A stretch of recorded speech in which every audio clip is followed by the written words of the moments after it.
Yes and no. I think different cultures inherently have different ways about creating genders, the gender of manhood. But I think there's also similarities. I think the racial or ethnic dynamics seem to suggest that we're far different from one another. But I've certainly experienced men within different communities who subscribe to patriarchy or hypermasculinity. So there's actually competition between different races and ethnicities of men who say we're the most manliest of men.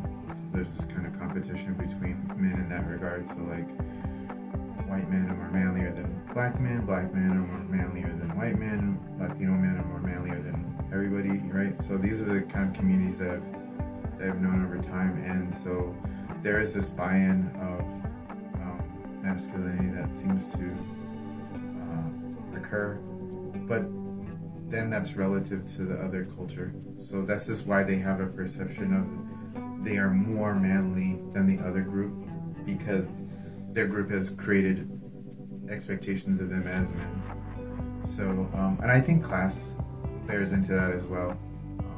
So, because there's a proclivity for different classes and different races,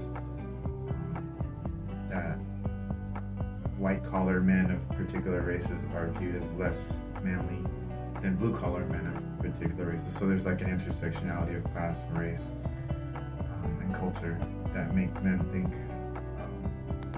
and understand manhood differently.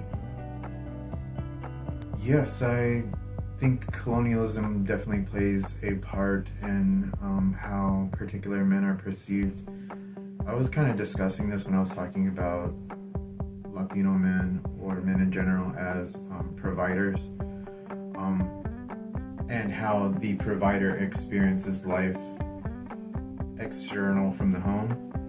So marginalized men are not higher on the power structure. They have to exist within the colonialist realm, which it centers whiteness as a hierarchy at the top. And so when marginalized men go out into the world outside of the home and they experience emasculation by white superiors, which are usually their bosses, managers, owners of companies, and they see men of color see what white men have, that's an emasculation. They also get told what to do, and in themselves feel, I'm the man, don't tell me what to do. And so when they feel this sense of inferiority outside of the home, that makes them angry. And so when they go home, they take that anger out on those in the home.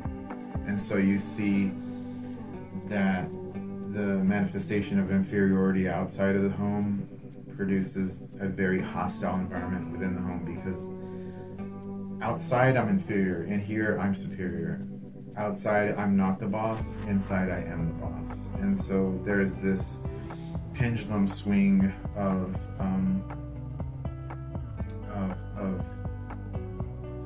maybe a superiority complex that they're dealing with. And so within the home you have men dictating to women what they can and cannot do, dictating to children what they can and cannot do.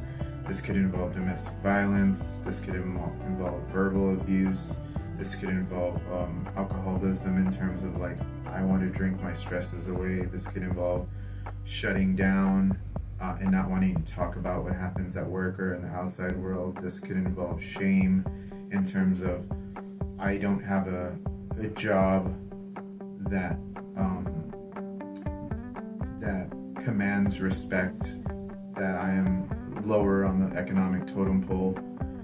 And so you see a lot of repercussions that leak into home life. Definitely, I think